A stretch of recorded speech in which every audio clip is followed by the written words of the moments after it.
Hi ನಮಸ್ತೆ ಎಲ್ಲರಿಗೂ info media ಜಗತ್ತು ಚಾನಲಿನ ಮತ್ತೊಂದು ವಿಡಿಯೋಗೆ ಸ್ವಾಗತ ಸುಸ್ವಾಗತ. ಸ್ನೇಹಿತರೆ, ಎಲ್ಲರೂ ಹೇಗಿದ್ದೀರಾ? ಎಲ್ಲರೂ ಚೆನ್ನಾಗಿದ್ದೀರಾ ಅಂದ್ಕೊಂಡಿದ್ದೀನಿ.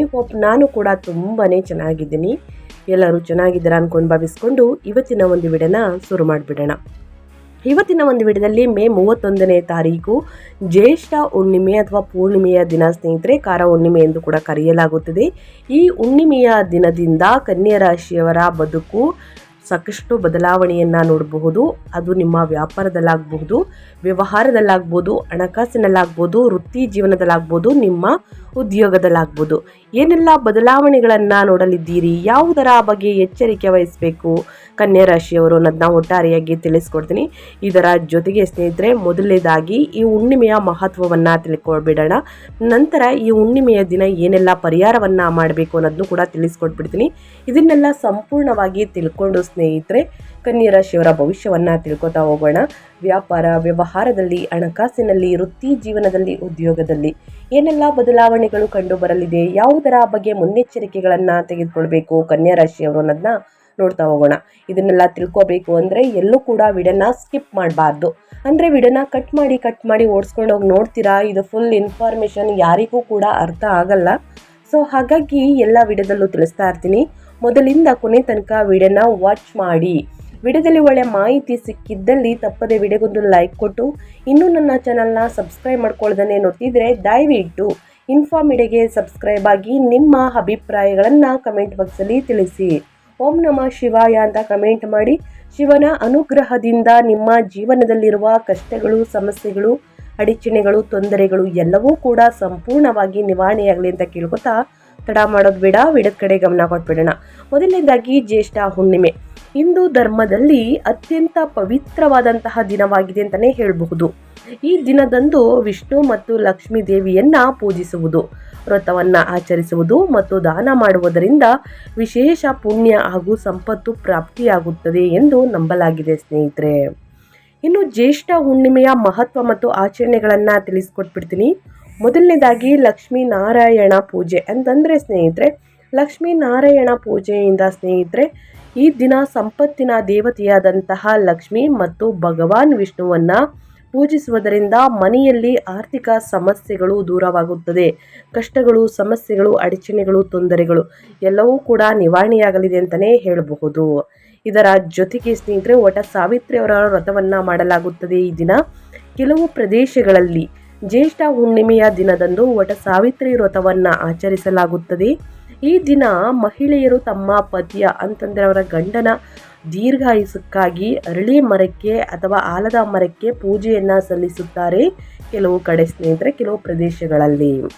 ಇನ್ನು ದಾನ ಧರ್ಮದ ಮಹತ್ವವನ್ನು ನೋಡೋದಾದರೆ, ಈ ದಿನದಂದು ಬಡವರಿಗೆ, ನಿರ್ಗತಿಕರಿಗೆ, ಅಸಹಾಯಕರಿಗೆ ಅನ್ನದಾನ, ಬಟ್ಟೆ ದಾನ ಮತ್ತು ಅಗತ್ಯ ವಸ್ತುಗಳನ್ನು ದಾನ ಮಾಡುವುದರಿಂದ ಸ್ನೇಹಿತರೆ ಕುಟುಂಬಕ್ಕೆ ಒಳಿತಾಗಲಿದೆ. ನಿಮ್ಮ ಕೈಯಲ್ಲಾದಷ್ಟು ಹಣ ಸಹಾಯವನ್ನು ಮಾಡಿ ಅವರ ಜೀವನವನ್ನು ಕಟ್ಕೊಳ್ಳೋದಕ್ಕೆ ಸಾಧ್ಯವಾಗಲಿದೆ. ಅವರ ಸಮಸ್ಯೆಗಳು ನಿವಾರಣೆಯಾಗಲಿದೆ ಅಂತಲೇ ಹೇಳಬಹುದು. ಇನ್ನು ಪವಿತ್ರ ನದಿಗಳಲ್ಲಿ ಸ್ನಾನ, ಗಂಗಾ ಅಥವಾ ಇತರ ಪವಿತ್ರ ನದಿಗಳಲ್ಲಿ ಸ್ನಾನ ಮಾಡುವುದು ಸೂರ್ಯ ದೇವರಿಗೆ ಅಗ್ನಿ ನೀಡುವುದರಿಂದ ಪಾಪಗಳು ನಾಶವಾಗುತ್ತದೆ ಎಂಬ ನಂಬಿಕೆ ಕೂಡ ಅಪಾರವಿದೆ. ಸೊ ಹಾಗಾಗಿ ತಪ್ಪದೆ ಕನ್ಯಾ ರಾಶಿಯವರು ಅಂತಲ್ಲ, ಯಾರೆಲ್ಲ ವಿಡಿಯೋವನ್ನು ನೋಡ್ತಿದ್ದೀರಾ ದಯವಿಟ್ಟು ಜ್ಯೇಷ್ಠ ಪೂರ್ಣಿಮೆಯ ದಿನ ಈ ಪೂಜೆ ವಿಧಿವಿಧಾನವನ್ನು ಅನುಸರಿಸಿ ಕಷ್ಟಗಳು, ಸಮಸ್ಯೆಗಳು, ಅಡಚಣೆಗಳು, ತೊಂದರೆಗಳು ಎಲ್ಲವೂ ಕೂಡ ನಿಮ್ಮ ಜೀವನದಲ್ಲಿ ನಿವಾರಣೆಯಾಗಲಿದೆ ಸ್ನೇಹಿತರೆ. ಸಾಕಷ್ಟು ಅದೃಷ್ಟವನ್ನು ನೋಡಲಿದ್ದೀರಿ ಇಂದಿನಿಂದ ಅಂತಲೇ ಹೇಳಬಹುದು. ಇನ್ನು ಮುಂದಿನದಾಗಿ ಹೇಳೋದಾದರೆ, ಕನ್ಯಾ ರಾಶಿಯವರ ಭವಿಷ್ಯ ಹೇಗಿರಲಿದೆ ಅಂದರೆ ಮೇ 31ರಿಂದ ಜೂನ್ ತಿಂಗಳಲ್ಲಿ ಏನೆಲ್ಲ ಬದಲಾವಣೆಗಳು ಕಂಡು ಬರಬಹುದು, ಯಾವುದರ ಬಗ್ಗೆ ಎಚ್ಚರಿಕೆ ವಹಿಸಬೇಕು ಕನ್ಯಾ ರಾಶಿಯವರು ಅನ್ನೋದನ್ನ ನೋಡ್ತಾ ಹೋಗೋಣ. ಕನ್ಯಾ ರಾಶಿಯವರಿಗೆ ಸಾಕಷ್ಟು ಸಮಸ್ಯೆಗಳೆಲ್ಲ ನಿವಾರಣೆಯಾಗಲಿದೆ ಸ್ನೇಹಿತರೆ. ಅದು ಯಾವುದರಲ್ಲಿ ಅನ್ನೋದನ್ನ ನೋಡ್ತಾ ಹೋಗೋಣ. ಇನ್ನು ಈ ದಿನ ಅಂತಂದರೆ ಜ್ಯೇಷ್ಠ ಹುಣ್ಣಿಮೆಯ ದಿನ ನೀವು ಈ ಪರಿಹಾರವನ್ನು ಅನುಸರಿಸುವುದಕ್ಕೆ ಆಗಲಿಲ್ಲ ಅನಿವಾರ್ಯದಿಂದ ಅಂದರೆ ಯಾವೆಲ್ಲ ಪರಿಹಾರವನ್ನು ಮಾಡಬೇಕು, ಯಾವ ವಾರದಂದು ಅನ್ನೋದನ್ನ ಕಂಪ್ಲೀಟಾಗಿ ಕನ್ಯಾ ರಾಶಿಯವರಿಗೆ ತಿಳಿಸ್ಕೊಡ್ತಾ ಹೋಗ್ತೀನಿ. ಇವಾಗೆಲ್ಲೂ ಕೂಡ ಸ್ಕಿಪ್ ಮಾಡಬೇಡಿ, ಮೊದಲಿಂದ ಕೊನೆ ತನಕ ವಿಡಿಯೋನ ವಾಚ್ ಮಾಡಿ. ದಯವಿಟ್ಟು ವಿಡಿಯೋಗೆ ಲೈಕ್ ಮಾಡೋದನ್ನ ಮರೆತಿದ್ದೀರಾ, ಲೈಕ್ ಮಾಡಿ. ಇನ್ನೂ ನನ್ನ ಚಾನಲ್ನ ಸಬ್ಸ್ಕ್ರೈಬ್ ಆಗಿಲ್ಲ ಅಂದರೆ ಇನ್ಫಾರ್ಮೇಟಿಗೆ ಸಬ್ಸ್ಕ್ರೈಬ್ ಆಗಿ. ಓಕೆ, ಹೇಳೋದಾದರೆ ಕನ್ಯಾ ರಾಶಿಯವರಿಗೆ ಒಟ್ಟಾರೆಯಾಗಿ ನಿಮ್ಮ ವ್ಯಾಪಾರದಲ್ಲಿ, ವ್ಯವಹಾರದಲ್ಲಿ, ವೃತ್ತಿ ಜೀವನದಲ್ಲಿ, ಉದ್ಯೋಗದಲ್ಲಿ ಮತ್ತು ನಿಮ್ಮ ಹೆಲ್ತ್ ಬಗ್ಗೆ ಮಿಶ್ರ ಫಲಿತಾಂಶವನ್ನು ನೋಡಲಿದ್ದೀರಿ ಸ್ನೇಹಿತರೆ. ಯಾಕಂದರೆ ಸಾಕಷ್ಟು ಗ್ರಹಗಳ ಸಂಚಾರ ಈ ತಿಂಗಳಲ್ಲಿ ನಡೆಯುವ ಕಾರಣ ಸಾಕಷ್ಟು ಬದಲಾವಣೆಯನ್ನು ಈ ತಿಂಗಳಲ್ಲೇ ನೋಡಲಿದ್ದೀರಿ. ಕನ್ಯಾ ರಾಶಿಯವರ ವೃತ್ತಿ ಜೀವನ ಹೇಗಿರಲಿದೆ ಅಂದರೆ ಮಿಶ್ರ ಫಲಿತಾಂಶವನ್ನು ನೋಡಲಿದ್ದೀರಿ. ನಿಮ್ಮ ಸಹೋದ್ಯೋಗಿಗಳಿಂದ ಸ್ನೇಹಿತರೆ ಸ್ವಲ್ಪ ಕಿರಿಕಿರಿ ಉಂಟಾಗಬಹುದು ಕನ್ಯಾ ರಾಶಿಯವರಿಗೆ. ಏಕೆಂದರೆ ಕೆರಿಯರ್ನಲ್ಲಿ ಕರ್ಮದ ಸ್ಥಾನದಲ್ಲಿ ಅಂದರೆ ಕೆರಿಯರ್ನಲ್ಲಿ ಅದ್ಭುತ ಪ್ರಗತಿ, ಕರ್ಮ ಸ್ಥಾನದಲ್ಲಿ 10ನೇ ಮನೆಯಲ್ಲಿ ಉಂಟಾಗುವ ಗುರು ಶುಕ್ರ ಸಂಯೋಗದಿಂದಾಗಿ ವೃತ್ತಿ ಜೀವನದಲ್ಲಿ ನಿಮಗೆ ಮುಂದಿನ ದಿನಗಳಲ್ಲಿ ಅಪಾರ ಗೌರವ, ಉನ್ನತ ಸ್ಥಾನಗಳು ಲಭಿಸುತ್ತದೆ. ಇನ್ನು ಅಷ್ಟಮ ಕುಜನ ಬಗ್ಗೆ ಎಚ್ಚರಿಕೆ ವಹಿಸಬೇಕಾಗುತ್ತದೆ. ಸ್ವಕ್ಷೇತ್ರದಲ್ಲಿ ಕುಜನು ಅಷ್ಟಮ ಸ್ಥಾನದಲ್ಲಿ 8ನೇ ಮನೆಯಲ್ಲಿ ಪ್ರವೇಶಿಸುವುದರಿಂದ ವಾಹನದ ಸಣ್ಣ ಪುಟ್ಟ ಅಪಘಾತಗಳು, ಶಸ್ತ್ರಚಿಕಿತ್ಸೆಗಳು ಅಥವಾ ಅಕಾರಣ ಕೋಪ ಬರುವಂತಹ ಸಾಧ್ಯತೆ ಇದೆ. ಆದಷ್ಟು ತಾಳ್ಮೆ ವಹಿಸುವುದು ನಿಮ್ಮ ಪ್ರಾಣ ರಕ್ಷಕ. ಇನ್ನು ಭಾಗ್ಯದ ಸ್ಥಾನದಲ್ಲಿ 9ನೇ ಮನೆಯಲ್ಲಿ ಸೂರ್ಯ ಬುಧರ ಸಂಚಾರದಿಂದಾಗಿ ಭಾಗ್ಯೋದಯ, ಅದೃಷ್ಟ ಒಲಿಯುತ್ತದೆ. ತೀರ್ಥಯಾತ್ರೆಗಳು, ದೂರ ಪ್ರಯಾಣಗಳು ಯಶಸ್ವಿಯಾಗುತ್ತವೆ. ಕನ್ಯಾ ರಾಶಿಯವರಿಗೆ ಒಂದು ಕಡೆ ಕೆರಿಯರ್ನಲ್ಲಿ ಉನ್ನತ ಸ್ಥಿತಿಯನ್ನು, ಮತ್ತೊಂದೆಡೆ ವೈಯಕ್ತಿಕ ಆರೋಗ್ಯ ಜೀವನದಲ್ಲಿ ಕೆಲವು ಸವಾಲುಗಳನ್ನು ಏಕಕಾಲದಲ್ಲಿ ನೀಡುವಂತಹ ಮಾಸವಾಗಿದೆ. ಕಳೆದ ತಿಂಗಳಿಗೆ ಹೋಲಿಕೆಯನ್ನು ಮಾಡಿದರೆ ಮುಂದಿನ ದಿನಗಳಲ್ಲಿ ಸ್ನೇಹಿತರೆ ಸಮಸ್ಯೆಗಳು ಇರುವುದಿಲ್ಲ. 7ನೇ ಮನೆಯಲ್ಲಿ ನಡೆದ ಗ್ರಹ ಯುದ್ಧ ಮುಕ್ತಾಯಗೊಂಡಿದ್ದರಿಂದ ಪಾಲುದಾರಿಕೆಗಳಲ್ಲಿನ ಗಲಾಟೆಗಳು ಕಡಿಮೆಯಾಗುತ್ತವೆ. ಇನ್ನು ಕುಜನು ಅಷ್ಟಮ ಸ್ಥಾನವಾದಂತಹ 8ನೇ ಮನೆಗೆ ಮೇಷಕ್ಕೆ ಸ್ವಕ್ಷೇತ್ರ ಪ್ರವೇಶವನ್ನು ಮಾಡುವುದರಿಂದ ನಿಮ್ಮ ಆರೋಗ್ಯದ ವಿಚಾರದಲ್ಲಿ ಕೆಲವು ಮುನ್ನೆಚ್ಚರಿಕೆಗಳನ್ನು ತೆಗೆದುಕೊಳ್ಬೇಕು. ಆದರೆ ಶುಭ ಸುದ್ದಿ ಏನೆಂದರೆ ಸ್ನೇಹಿತರೆ, ಮೇ ತಿಂಗಳು ಮುಗಿದ ನಂತರ ಮುಂದಿನ ತಿಂಗಳು ಜೂನ್ ತಿಂಗಳು ಶುಕ್ರನು ಕರ್ಮಸ್ಥಾನಕ್ಕೆ 10ನೇ ಮನೆಗೆ ಹೋಗುವುದರಿಂದ ಮತ್ತು ಸೂರ್ಯ ಬುಧರು ಭಾಗ್ಯದ ಸ್ಥಾನಕ್ಕೆ 9ನೇ ಮನೆಗೆ ಬದಲಾಗುವುದರಿಂದ ನಿಮ್ಮ ಕೀರ್ತಿ ಪ್ರತಿಷ್ಠೆಗಳು ದಶ ದಿಕ್ಕುಗಳಿಗೂ ಕೂಡ ಹರಡುತ್ತವೆ. ಜೂನ್ ತಿಂಗಳ ದ್ವಿತೀಯಾರ್ಧವು ಅತ್ಯಂತ ಶುಭದಾಯಕವಾಗಿರುತ್ತದೆ ಅಂತಲೇ ಹೇಳಬಹುದು ಕನ್ಯಾ ರಾಶಿಯವರಿಗೆ. ಇನ್ನು ಒಂದೊಂದಾಗಿ ತಿಳಿಸೋದಾದರೆ ಏನೆಲ್ಲ ಬದಲಾವಣೆಗಳನ್ನು ಗ್ರಹಗಳು ಸೂಚಿಸಲಿದೆ, ಯಾವುದರ ಬಗ್ಗೆ ಎಚ್ಚರಿಕೆ ವಹಿಸಬೇಕು ಅಂತ ನೋಡೋದಾದರೆ ಮೊದಲನೇದಾಗಿ ವಿದ್ಯಾರ್ಥಿಗಳ ಬಗ್ಗೆ ತಿಳಿಸ್ಕೊಡ್ತೀನಿ. ಕನ್ಯಾ ರಾಶಿಯವರ ವಿದ್ಯಾರ್ಥಿಗಳ ಬಗ್ಗೆ, ಅವರ ವಿದ್ಯಾಭ್ಯಾಸದಲ್ಲಿ ಏನೆಲ್ಲ ಬದಲಾವಣೆಗಳು ಕಂಡು ಬರಬಹುದು ಅನ್ನೋದನ್ನ ನೋಡೋದಾದರೆ ವಿದ್ಯಾಕಾರಕ ಮತ್ತು ನಿಮ್ಮ ಲಗ್ನಾಧಿಪತಿಯಾದಂತಹ ಬುಧನು ಸ್ನೇಹಿತರೆ ಭಾಗ್ಯದ ಸ್ಥಾನದಲ್ಲಿ ಅಂದರೆ 9ನೇ ಮನೆಯಲ್ಲಿ ಸೂರ್ಯನೊಂದಿಗೆ ಸೇರುವುದು ವಿದ್ಯಾರ್ಥಿಗಳಿಗೆ, ಮುಖ್ಯವಾಗಿ ಉನ್ನತ ಶಿಕ್ಷಣ ಓದುವವರಿಗೆ ಒಂದು ವರ ಅಂತಲೇ ಹೇಳಬಹುದು. ವಿದೇಶಿ ಯೂನಿವರ್ಸಿಟಿಗಳಲ್ಲಿ ಸೀಟ್ಗಾಗಿ ಮಾಡುವಂತಹ ಪ್ರಯತ್ನಗಳು ಯಶಸ್ವಿಯಾಗುತ್ತವೆ. ಲಾ, ಮ್ಯಾನೇಜ್ಮೆಂಟ್ ಮತ್ತು ಫೈನಾನ್ಸ್ ವಿದ್ಯಾರ್ಥಿಗಳು ಅದ್ಭುತವಾಗಿ ಮಿಂಚುತ್ತಾರೆ ಸ್ನೇಹಿತರೆ. ಆದರೆ ಅಷ್ಟಮ ಕುಜನ ದೃಷ್ಟಿಯಿಂದಾಗಿ ಓದುವಾಗ ಆಗಾಗ ತಾಳ್ಮೆ ಕಳೆದುಕೊಳ್ಳುವಂತಹ ಅಪಾಯವಿದೆ. ಏಕಾಗ್ರತೆಯನ್ನು ಕಾಯ್ದುಕೊಳ್ಬೇಕಾಗುತ್ತದೆ. ಪ್ರತಿದಿನ ವಿದ್ಯಾರ್ಥಿಗಳು ಹನುಮಾನ್ ಚಾಲಿಸವನ್ನು ಓದಿದ್ದಲ್ಲಿ ಕಷ್ಟ, ಸಮಸ್ಯೆ, ಅಡಚಣೆ, ತೊಂದರೆ ಎಲ್ಲವೂ ಕೂಡ ನಿವಾರಣೆಯಾಗಲಿದೆ. ಸೊ ಹಾಗಾಗಿ ಓಂ ಹಾಂ ಹನುಮತೇ ನಮಃ ಎಂಬ ಮಂತ್ರವನ್ನು 11 ಬಾರಿ ಹೇಳಿ ಆದಷ್ಟು ಸಮಸ್ಯೆಗಳು ನಿವಾರಣೆಯಾಗಲಿದೆ. ವಿದ್ಯಾರ್ಥಿಗಳು ಆಸಕ್ತಿಯಿಂದ, ಏಕಾಗ್ರತೆಯಿಂದ ನೀವು ಮಾಡುವಂತಹ ಅಧ್ಯಯನದ ಕಡೆ ಗಮನ ಕೊಟ್ಟಿದ್ದಲ್ಲಿ ಮುಂದಿನ ದಿನಗಳಲ್ಲಿ ಆ ಅಂಕಗಳನ್ನು ನೋಡಿ ನೀವೇ ಖುಷಿ ಪಡೆಯಲಿದ್ದೀರಿ, ಸಂತೋಷವನ್ನು ನೋಡಲಿದ್ದೀರಿ. ಸೊ ಹಾಗಾಗಿ ಪ್ರತಿದಿನ ಹನುಮಾನ್ ಚಾಲಿಸವನ್ನು ಓದಿ.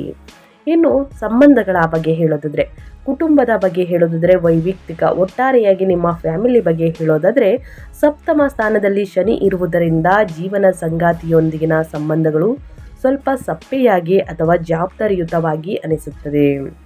ಆದರೆ ಕರ್ಮದ ಸ್ಥಾನದಲ್ಲಿ ಶುಕ್ರನಿರುವುದರಿಂದ ನಿಮ್ಮ ವೃತ್ತಿ ಜೀವನದಲ್ಲಿ ಯಶಸ್ಸು, ನಿಮ್ಮ ಕುಟುಂಬದಲ್ಲೂ ಸಂತೋಷವನ್ನು ತರುತ್ತದೆ. ಸೂರ್ಯನು 9ನೇ ಮನೆಯಲ್ಲಿ ಪಿತೃಸ್ಥಾನದಲ್ಲಿ ಸಂಚರಿಸುವುದರಿಂದ ನಿಮ್ಮ ತಂದೆಯವರೊಂದಿಗಿನ ಸಂಬಂಧಗಳು ಬಲಗೊಳ್ಳುತ್ತವೆ. ಕುಟುಂಬ ಸದಸ್ಯರೊಂದಿಗೆ ತೀರ್ಥಯಾತ್ರೆಗಳಿಗೆ ಅಥವಾ ವಿದೇಶಿ ಪ್ರವಾಸಗಳಿಗೆ ಯೋಜನೆಗಳನ್ನು ರೂಪಿಸುತ್ತೀರಿ. ಕುಜನ ದೃಷ್ಟಿ 2ನೇ ಮನೆಯ ಮೇಲೆ ಇರುವುದರಿಂದ ಕುಟುಂಬ ಸದಸ್ಯರೊಂದಿಗೆ ಮಾತನಾಡುವಾಗ ಕೋಪವನ್ನು ನಿಯಂತ್ರಿಸಿಕೊಳ್ಳುವುದು ಅತ್ಯಗತ್ಯವಾಗುತ್ತದೆ. ಮನೆಯಲ್ಲಿ ಪ್ರತಿಯೊಬ್ಬರ ಮನೆಯಲ್ಲೂ ಸಣ್ಣ ಪುಟ್ಟ ವಾದ ವಿವಾದಗಳು, ಮನಸ್ತಾಪಗಳು, ಕೋಪಗಳು, ಜಗಳ ಎಲ್ಲ ಬರಬಹುದು. ಆದರೆ ನಾವು ಅದನ್ನು ಹೇಗೆ ಬಗೆಹರಿಸಿಕೊಳ್ತೀವಿ ಅನ್ನೋದು ಬಹಳ ಮುಖ್ಯವಾಗುತ್ತದೆ. ಕನ್ಯಾ ರಾಶಿಯವರಿಗೆ. ಇನ್ನು ನಿಮ್ಮ ಹೆಲ್ತ್ ಬಗ್ಗೆ ಹೇಳೋದಾದರೆ, ನಿಮ್ಮ ಆರೋಗ್ಯದಲ್ಲಿ ನಿಮ್ಮ ಯೋಗಕ್ಷೇಮ ಹೇಗಿರಲಿದೆ, ಯಾವುದರ ಬಗ್ಗೆ ಮುನ್ನೆಚ್ಚರಿಕೆಗಳನ್ನು ತೆಗೆದುಕೊಳ್ಬೇಕು ಕನ್ಯಾ ರಾಶಿಯವರು ಅನ್ನೋದನ್ನ ನೋಡೋದಾದರೆ, ಈ ತಿಂಗಳು ನೀವು ಅತ್ಯಂತ ಜಾಗರೂಕರಾಗಿರಬೇಕಾದ ಏಕೈಕ ವಿಭಾಗವೆಂದರೆ ನಿಮ್ಮ ಆರೋಗ್ಯ. ಮುಂದಿನ ದಿನಗಳಲ್ಲಿ ಮಿಶ್ರ ಫಲಿತಾಂಶವನ್ನು ನೋಡಲಿದ್ದೀರಿ. ನೀವು ಇವಾಗ ನಿಮ್ಮ ಆರೋಗ್ಯನ ಎಷ್ಟರ ಮಟ್ಟಿಗೆ ಕಾಪಾಡಿಕೊಳ್ತೀರಾ ಅಷ್ಟು ಮುಂದಿನ ದಿನಗಳಲ್ಲಿ ಉತ್ತಮವಾಗಿರಲಿದೆ. ಜೂನ್ ತೃತೀಯ ಮತ್ತು ಅಷ್ಟಮಾಧಿಪತಿಯಾದ ಕುಜನು 8ನೇ ಮನೆಗೆ ಸ್ವಕ್ಷೇತ್ರಕ್ಕೆ ಪ್ರವೇಶಿಸುತ್ತಾನೆ. ಅಷ್ಟಮ ಕುಜನ ಅತ್ಯಂತ ವೇಗವಾದ ಮತ್ತು ಅಪಾಯಕಾರಿ ಫಲಿತಾಂಶಗಳನ್ನು ನೀಡುತ್ತಾರೆ. ವಾಹನಗಳನ್ನು ಓಡಿಸುವಾಗ ಅತಿ ವೇಗ ಒಳಿತಲ್ಲ. ಪ್ರತಿಯೊಬ್ಬ ರಾಶಿಯವರಿಗೂ ತಿಳಿಸ್ತಾ ಇರ್ತೀನಿ, ವಾಹನವನ್ನು ಅತಿ ವೇಗದಿಂದ ಗಾಡಿಯನ್ನು ಓಡಿಸಬೇಡಿ. ಟ್ರಾಫಿಕ್ ನಿಯಮಗಳ ಉಲ್ಲಂಘನೆ ಮಾಡಬೇಡಿ, ಪ್ರಾಣಾಂತಕವಾಗಬಹುದು. ಕುಜನ ಉಷ್ಣ ಪ್ರಭಾವದಿಂದ ರಕ್ತದೊತ್ತಡ, BP, ಅಕಾರಣ ಕೋಪ, ಪೈಲ್ಸ್ ಅಥವಾ ಹೊಟ್ಟೆಗೆ ಸಂಬಂಧಿಸಿದ ಶಸ್ತ್ರಚಿಕಿತ್ಸೆಗಳು ನಡೆಯುವಂತಹ ಸೂಚನೆಗಳಿವೆ. 8ನೇ ಮನೆಯಲ್ಲಿರುವ ಕುಜನ ದೃಷ್ಟಿ ಸ್ನೇಹಿತರೆ 2ನೇ ಮನೆಯ ವಾಕ್ಸ್ಥಾನದಲ್ಲಿ ಮತ್ತು ಕುಟುಂಬದ ಸ್ಥಾನದ ಮೇಲೆ ಬೀಳುವುದರಿಂದ ನಿಮ್ಮ ಮಾತುಗಳಲ್ಲಿ ತೀವ್ರವಾದ ಕೋಪ ಕಂಡುಬರುತ್ತದೆ. ಇದರಿಂದ BP ಕೂಡ ಹೆಚ್ಚಾಗಬಹುದು. ನಿಮ್ಮ ರಕ್ತದೊತ್ತಡ ಸ್ನೇಹಿತರೆ ಇದು ನಿಮ್ಮ ಮಾನಸಿಕ ನೆಮ್ಮದಿಯನ್ನು ಸಹ ದೂರ ಮಾಡುತ್ತದೆ. ಪ್ರತಿದಿನ ಧ್ಯಾನ ಮತ್ತು ಮೆಡಿಟೇಷನನ್ನು ಮಾಡಿ, ಯೋಗವನ್ನು ಮಾಡಿ, ವ್ಯಾಯಾಮವನ್ನು ಮಾಡಿ, ಸಣ್ಣ ಪುಟ್ಟ ಲಘು ವ್ಯಾಯಾಮವನ್ನು ಮಾಡಿ. ಈ ಸಮಯದಲ್ಲಿ ಬಹಳ ಮುಖ್ಯ ಅಂತಲೇ ಹೇಳಬಹುದು ಸ್ನೇಹಿತರೆ. ಯಾವುದರ ಬಗ್ಗೆ ಎಚ್ಚರಿಕೆ ವಹಿಸಬೇಕು ಕನ್ಯಾ ರಾಶಿಯವರನ್ನ ಕಂಪ್ಲೀಟಾಗಿ ತಿಳಿಸ್ಕೊಟ್ಟಿದ್ದೀನಿ ನಿಮ್ಮ ಹೆಲ್ತ್ ಬಗ್ಗೆ. ಇನ್ನು ಮುಂದಿನದಾಗಿ ಹೇಳೋದಾದರೆ ಹಣಕಾಸಿನ ಬಗ್ಗೆ, ಆರ್ಥಿಕ ಸ್ಥಿತಿ ಹೇಗಿರಲಿದೆ, ನಿಮಗೆ ಧನಲಾಭ ಇದೆಯಾ, ನಷ್ಟ ಇದೆಯಾ ಅನ್ನೋದನ್ನ ನೋಡೋದಾದರೆ, ಧನಾಧಿಪತಿಯಾದ ಶುಕ್ರನು ಬಲವಾದ ಕರ್ಮದ ಸ್ಥಾನದಲ್ಲಿ ಇರುವುದರಿಂದ ನಿಮ್ಮ ವೃತ್ತಿಯ ಮೂಲಕ ಬರುವಂತಹ ಆದಾಯ ಅದ್ಭುತವಾಗಿ ಹೆಚ್ಚಾಗಬಹುದು. ಆದರೆ ಕುಜನು ಅಷ್ಟಮ ಸ್ಥಾನಕ್ಕೆ ಹೋಗುವುದರಿಂದ ಅನಿರೀಕ್ಷಿತವಾಗಿ ಖರ್ಚುಗಳು ಬರಬಹುದು. ಮುಖ್ಯವಾಗಿ ವಾಹನಗಳ ದುರಸ್ತಿ ಅಥವಾ ವೈದ್ಯಕೀಯ ಖರ್ಚುಗಳಿಗಾಗಿ ಹಣ ವಹಿಸಬೇಕಾಗುತ್ತದೆ ಅಂತಲೇ ಹೇಳಬಹುದು. ಆದರೆ ಅದೇ ಅಷ್ಟಮ ಕುಜನಿಂದಾಗಿ ಪೂರ್ವಿಕರ ಆಸ್ತಿಯ ಹಂಚಿಕೆ ಲಾಭದಾಯಕವಾಗಬಹುದು ಅಥವಾ ಇನ್ಶೂರೆನ್ಸ್ ಮೆಚುರಿಟಿ ಮೂಲಕ ದೊಡ್ಡ ಮೊತ್ತದ ಹಣ ಕೈ ಸೇರುವುದು ನಡೆಯುತ್ತದೆ. ಮೇ 31ರ ನಂತರ ಸೂರ್ಯ ಬುಧರು ಭಾಗ್ಯದ ಸ್ಥಾನದ ಸಂಚಾರವು ನಿಮ್ಮನ್ನು ದೀರ್ಘಕಾಲೀನ ಹೂಡಿಕೆಗಳತ್ತ ಮುನ್ನಡೆಸುತ್ತದೆ. ಹಳೆಯ ಹೂಡಿಕೆಯಿಂದಲೂ ಕೂಡ ಮುಂದಿನ ದಿನಗಳಲ್ಲಿ ಲಾಭವನ್ನು ನೋಡಲಿದ್ದೀರಿ. ಹೂಡಿಕೆಯನ್ನು ಮಾಡಬೇಕಾದ್ರೆ ಬಹಳಷ್ಟು ಎಚ್ಚರಿಕೆಯಿಂದ ಹೂಡಿಕೆಯನ್ನು ಮಾಡಿ ದುಡುಕಿನ ನಿರ್ಧಾರಗಳನ್ನು ತೆಗೆದುಕೊಳ್ಬೇಡಿ ಸ್ನೇಹಿತರೆ. ಇನ್ನು ಮುಂದಿನದಾಗಿ ಹೇಳೋದಾದರೆ ವ್ಯಾಪಾರ ಮತ್ತು ಸ್ವಯಂ ಉದ್ಯೋಗದ ಬಗ್ಗೆ. ಸಪ್ತಮ ಸ್ಥಾನದಲ್ಲಿ ವ್ಯಾಪಾರದ ಸ್ಥಾನದಲ್ಲಿ ಶನಿಯ ಸಂಚಾರದಿಂದಾಗಿ ವ್ಯಾಪಾರದಲ್ಲಿ ಬೆಳವಣಿಗೆ ನಿಧಾನವಾಗಿದ್ದರೂ ಸ್ಥಿರವಾಗಿರುತ್ತದೆ. ಆದರೆ 10ನೇ ಮನೆಯಲ್ಲಿರುವ ಗುರು ಶುಕ್ರರ ಸಂಯೋಗವು ನಿಮ್ಮ ಬ್ರ್ಯಾಂಡ್ ಮೌಲ್ಯವನ್ನು ಹೆಚ್ಚಿಸುತ್ತದೆ. ಕಲೆ, ಇನ್ನು ಕಾಸ್ಮೆಟಿಕ್ಸ್, ಈವೆಂಟ್ ಮ್ಯಾನೇಜ್ಮೆಂಟ್ ಮತ್ತು ಶಿಕ್ಷಣ ಸಂಬಂಧಿತ ವ್ಯಾಪಾರ ಮಾಡುವವರಿಗೆ, ರಿಯಲ್ ಎಸ್ಟೇಟನ್ನು ನಡೆಸುವವರಿಗೆ ಸ್ನೇಹಿತರೆ ಗ್ರಾಹಕರ ದಟ್ಟಣೆ ಹೆಚ್ಚಾಗಿರುತ್ತದೆ ಅಂತಲೇ ಹೇಳಬಹುದು. ಇನ್ನು ಹುಣ್ಣಿಮೆ ಮುಗಿದ ನಂತರ 9ನೇ ಮನೆಯಲ್ಲಿ ಉಂಟಾಗುವಂತಹ ಬುಧನಿತ್ಯ ಯೋಗದಿಂದಾಗಿ ವ್ಯಾಪಾರ ವಿಸ್ತರಣೆಗೆ, ಹೊಸ ಹೂಡಿಕೆಗಳಿಗಾಗಿ ಮಾಡುವಂತಹ ಮಾತುಕತೆಗಳು ಯಶಸ್ವಿಯಾಗಲಿದೆ. ಸರ್ಕಾರದ ಕಡೆಯಿಂದ ಬರಬೇಕಾದಂತಹ ಅನುಮತಿಗಳು ಅಥವಾ ಟೆಂಡರ್ಗಳು ನಿಮಗೆ ಸುಲಭವಾಗಿ ಸಿಗುತ್ತವೆ ಅಂತಲೇ ಹೇಳಬಹುದು. ವ್ಯಾಪಾರ ವ್ಯವಹಾರದಲ್ಲಿ ಅಭಿವೃದ್ಧಿಯನ್ನು ನೋಡಲಿದ್ದೀರಿ. ಅಡಚಣೆಗಳಲ್ಲೂ ನಿವಾರಣೆಯಾಗಲಿದೆ. ಇನ್ನು ವೃತ್ತಿ ಜೀವನದ ಬಗ್ಗೆ ಹೇಳೋದಾದರೆ ಸ್ನೇಹಿತರೆ, ನಿಮ್ಮ ಲಗ್ನಾಧಿಪತಿಯಾದ ಬುಧ ಮತ್ತು ವ್ಯಯಾಧಿಪತಿಯಾದ ಸೂರ್ಯನು ಭಾಗ್ಯದ ಸ್ಥಾನವಾದಂತಹ 9ನೇ ಮನೆಗೆ ಋಷಭಕ್ಕೆ ಹೋಗುವುದರಿಂದ ಬಹುರಾಷ್ಟ್ರೀಯ ಕಂಪನಿಗಳಲ್ಲಿ ಕೆಲಸ ಮಾಡುವವರಿಗೆ, IT ಕ್ಷೇತ್ರದವರಿಗೆ ವಿದೇಶಿ ಆನ್ಲೈನ್ ಸೈಟ್ ಅವಕಾಶಗಳು ಅಥವಾ ದೂರ ಪ್ರದೇಶಗಳ ವರ್ಗಾವಣೆಗಳು ಲಾಭದಾಯಕವಾಗಿರುತ್ತದೆ ಕನ್ಯಾ ರಾಶಿಯವರಿಗೆ. ಇನ್ನು ಇದರ ಜೊತೆಗೆ ಕನ್ಯಾ ರಾಶಿಯವರಿಗೆ ವೃತ್ತಿಪರವಾಗಿ ಈ ತಿಂಗಳು ಮರೆಯಲಾಗದಂತಾಗಲಿದೆ. ಮುಂದಿನ ದಿನಗಳಲ್ಲಿ ಹುಣ್ಣಿಮೆ ಮುಗಿದ ನಂತರ ಸಾಕಷ್ಟು ಅದೃಷ್ಟವನ್ನು ನೋಡಲಿದ್ದೀರಿ ವೃತ್ತಿ ಜೀವನದಲ್ಲಿ ಮತ್ತು ನಿಮ್ಮ ಉದ್ಯೋಗದಲ್ಲಿ. 10ನೇ ಮನೆಯಲ್ಲಿ ಕರ್ಮದ ಸ್ಥಾನದಲ್ಲಿ ಈಗಾಗಲೇ ಸಂಚರಿಸುತ್ತಿರುವಂತಹ ಗುರು ಭಗವಾನ್ ಜೊತೆಗೆ ಸ್ನೇಹಿತರೆ ಭಾಗ್ಯದ ಧನಾಧಿಪತಿಯಾದ ಶುಕ್ರನು ಕೂಡ ಕರ್ಮದ ಸ್ಥಾನಕ್ಕೆ ಪ್ರವೇಶಿಸುತ್ತಾನೆ. ಈ ಅದ್ಭುತವಾದಂತಹ ಗುರು ಶುಕ್ರರ ಸಂಯೋಗದಿಂದಾಗಿ ಕಚೇರಿಯಲ್ಲಿ ನಿಮ್ಮ ಹೆಸರು ಪ್ರತಿಧ್ವನಿಸುತ್ತದೆ. ನೀವು ಮಾಡುವಂತಹ ಪ್ರತಿಯೊಂದು ಕೆಲಸಕ್ಕೂ ಸರಿಯಾದ ಮನ್ನಣೆ, ಪ್ರಶಂಸೆಗಳು ದೊರೆಯುತ್ತವೆ. ಬಡ್ತಿ ಅಥವಾ ವೇತನ ಹೆಚ್ಚಳಕ್ಕಾಗಿ ಕಾಯುತ್ತಿರುವವರು ಆಸೆ ಈಡೇರಬಹುದು. ಒಟ್ಟಾರೆಯಾಗಿ ವೃತ್ತಿ ಜೀವನದಲ್ಲಿ, ವ್ಯಾಪಾರ ವ್ಯವಹಾರದಲ್ಲಿ ಏನೆಲ್ಲ ಬದಲಾವಣೆಯನ್ನು ಕನ್ಯಾ ರಾಶಿಯವರು ನೋಡಲಿದ್ದೀರಿ, ಯಾವುದರ ಬಗ್ಗೆ ಬಹಳಷ್ಟು ಎಚ್ಚರಿಕೆ ವಹಿಸಬೇಕು ಅನ್ನೋದನ್ನ ಕಂಪ್ಲೀಟಾಗಿ ತಿಳಿಸ್ಕೊಟ್ಟಿದ್ದೀನಿ. ಇದರ ಬಗ್ಗೆ ಏನೇ ಡೌಟ್ಸ್ ಇದ್ದರೂ ಕೂಡ ಕಮೆಂಟ್ ಮಾಡಿ, ಖಂಡಿತವಾಗಿಯೂ ಆನ್ಸರ್ ಮಾಡ್ತೀನಿ ಅಂತ ಹೇಳ್ತಾ, ಹುಣ್ಣಿಮೆಯ ದಿನ ಏನೆಲ್ಲ ಪರಿಹಾರವನ್ನು ಮಾಡಬೇಕು ಅನ್ನೋದನ್ನ ತಿಳಿಸ್ಕೊಡ್ತೀನಿ. ಅದು ಸ್ನೇಹಿತರೆ ಸ್ಕಿಪ್ ಆದರೆ ಅಥವಾ ಈ ಪರಿಹಾರಗಳನ್ನು ಹುಣ್ಣಿಮೆ ದಿನ ಕೂಡ ಮಾಡಬಹುದು. ಅಷ್ಟಮ ಸ್ಥಾನದಲ್ಲಿ ಕುಜನ ಅಪಾಯಕಾರಿ ದೋಷಗಳನ್ನು ನಿವಾರಿಸಿಕೊಂಡು ಕನ್ಯಾ ರಾಶಿಯವರು ಕರ್ಮದ ಸ್ಥಾನದಲ್ಲಿರುವ ಶುಭ ಗ್ರಹಗಳ ಸಂಪೂರ್ಣ ಪ್ರಯೋಜನಗಳನ್ನು ಪಡೆಯಲು ಈ ಪರಿಹಾರಗಳನ್ನು ತಪ್ಪದೇ ಫಾಲೋ ಮಾಡಬೇಕಾಗುತ್ತದೆ ಸ್ನೇಹಿತರೆ. ಮೊದಲನೇದಾಗಿ ಹನುಮಂತನ ಆರಾಧನೆ ಅಥವಾ ಸುಬ್ರಹ್ಮಣ್ಯ ಸ್ವಾಮಿಯ ಪೂಜೆ. ಅಷ್ಟಮ ಕುಜನಿಂದ ಬರುವಂತಹ ಅಪಾಯಗಳನ್ನು, ತೊಂದರೆಗಳನ್ನು ಸ್ನೇಹಿತರೆ, ಅಡಚಣೆಗಳನ್ನು ನಿವಾರಣೆ ಮಾಡಲು ಮತ್ತು ಕೋಪವನ್ನು ತಡೆಯಲು ಪ್ರತಿ ಮಂಗಳವಾರ ಸುಬ್ರಹ್ಮಣ್ಯ ಸ್ವಾಮಿಗೆ ಅಥವಾ ಹನುಮಂತನಿಗೆ ಕೆಂಪು ಹೂಗಳಿಂದ ಪೂಜೆಯನ್ನು ಸಲ್ಲಿಸಿ ಸುಂದರಕಾಂಡ ಪಾರಾಯಣವು ಬಹಳ ಒಳ್ಳೆಯದು. ಸೊ ಹಾಗಾಗಿ ತಪ್ಪದೆ ಕನ್ಯಾ ರಾಶಿಯವರು ಈ ಒಂದು ಪರಿಹಾರವನ್ನು ಮಾಡಬೇಕಾಗುತ್ತದೆ. ಇನ್ನು ಶ್ರೀ ವಿಷ್ಣು ಸಹಸ್ರನಾಮ ಸ್ತೋತ್ರ. ಸ್ನೇಹಿತರೆ, ಶ್ರೀ ವಿಷ್ಣು ಸಹಸ್ರನಾಮ ಸ್ತೋತ್ರವನ್ನು ಹೇಳುವುದು ಜೊತೆಗೆ ಸ್ನೇಹಿತರೆ ನಿಮ್ಮ ಲಗ್ನಾಧಿಪತಿಯಾದ ಬುಧನ ಬಲವನ್ನು ಹೆಚ್ಚಿಸಿ ಅದೃಷ್ಟವನ್ನು ಪಡೆಯಲು ಪ್ರತಿ ಬುಧವಾರ ಶ್ರೀ ವಿಷ್ಣು ಸಹಸ್ರನಾಮ ಸ್ತೋತ್ರವನ್ನು ಪಾರಾಯಣ ಮಾಡಿ. ಯಾರಿಗೆ ಹೇಳುವುದಕ್ಕೆ ಬರುವುದಿಲ್ಲ ಅಂಥವರು ಕೇಳಿಸ್ಕೊಳ್ಬಹುದು. ಇನ್ನು ರಕ್ತದಾನ ಅನಿವಾರ್ಯ ಇದ್ದರೆ ಸ್ನೇಹಿತರೆ, ಬೇರೆಯವರಿಗೆ ನಿಮಗೆ ಅನುಕೂಲ ಇದ್ದಂಗೆ ಔಷಧಿಗಳ ದಾನ ಮಾಡೋದಕ್ಕೆ ಆಗಲಿಲ್ಲ ಅಂದರೆ ಬೇಕಾಗಿರುವಂತಹ ಹಣ ಸಹಾಯವನ್ನು ಮಾಡಬಹುದು. ಅಷ್ಟಮ ಕುಜನ ಶಸ್ತ್ರಚಿಕಿತ್ಸೆಗಳಿಗೆ ಕಾರಕನಾಗಿರುವಂತಹ ಕುಜನು ಮುನ್ನೆಚ್ಚರಿಕೆ ಪರಿಹಾರವಾಗಿ ಸಾಧ್ಯವಾದರೆ, ಒತ್ತಿ ಹೇಳ್ತಿದ್ದೀನಿ, ಆದಷ್ಟು ಸಾಧ್ಯವಾದರೆ ರಕ್ತದಾನ ಮಾಡಿ ಅಥವಾ ಬಡ ರೋಗಿಗಳಿಗೆ ಸ್ನೇಹಿತರೆ ಔಷಧಿಗಳನ್ನು ಖರೀದಿಸಿ ಕೊಡಿ. ಇನ್ನು ಬಡವರಿಗೆ, ನಿರ್ಗತಿಕರಿಗೆ, ಅಸಹಾಯಕರಿಗೆ, ರೋಡ್ ಬದಿಯಲ್ಲಿ ಕೂತ್ಕೊಳ್ಳೋರಿಗೆ ಸ್ನೇಹಿತರೆ ನಿಮ್ಮ ಕೈಯಲ್ಲಾದಷ್ಟು ಹಣ ಸಹಾಯವನ್ನು ಮಾಡುವುದು, ಹಣ್ಣು ಹಂಪಲುಗಳನ್ನು ವಿತರಿಸುವುದು, ಬಟ್ಟೆ ದಾನ, ಅನ್ನದಾನ ಶ್ರೇಷ್ಠ ಸ್ನೇಹಿತರೆ. ಸೊ ಹಾಗಾಗಿ ಕನ್ಯಾ ರಾಶಿಯವರು ಈ ಸಣ್ಣ ಪುಟ್ಟ ಪರಿಹಾರಗಳನ್ನು ಮಾಡಿ ಬುಧವಾರದ ದಿನ ತಪ್ಪದೆ ವಿಷ್ಣು ಸಹಸ್ರನಾಮವನ್ನು ಪಠಿಸಿ ಅಂತ ಹೇಳ್ತಾ ನಾನು ವಿಡಿಯೋನ ಎಂಡ್ ಮಾಡ್ತಾ ಇದ್ದೀನಿ.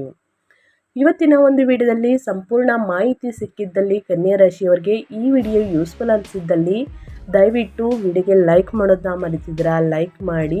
ಇನ್ನೂ ನನ್ನ ಚಾನಲ್ನ ಸಬ್ಸ್ಕ್ರೈಬ್ ಮಾಡ್ಕೊಂಡಿಲ್ಲ ಅಂದರೆ ದಯವಿಟ್ಟು ಸಬ್ಸ್ಕ್ರೈಬ್ ಆಗಿ. ಇನ್ಫಾರ್ಮೇಡಿಗೆ ನಿಮ್ಮ ಅಭಿಪ್ರಾಯವನ್ನು ಏನಾದರೂ ತಿಳಿಸಬೇಕು ಅಂದರೆ ಕಮೆಂಟ್ ಬಾಕ್ಸಲ್ಲಿ ತಿಳಿಸಿ. ಖಂಡಿತವಾಗಿಯೂ ಪ್ರತಿಯೊಬ್ಬರಿಗೂ ಆನ್ಸರ್ ಮಾಡ್ತೀನಿ ಅಂತ ಹೇಳ್ತಾ ನಿಮಗೂ ಮತ್ತು ನಿಮ್ಮ ಕುಟುಂಬಕ್ಕೆ ತುಂಬಾ ಒಳ್ಳೆಯದಾಗಲಿ.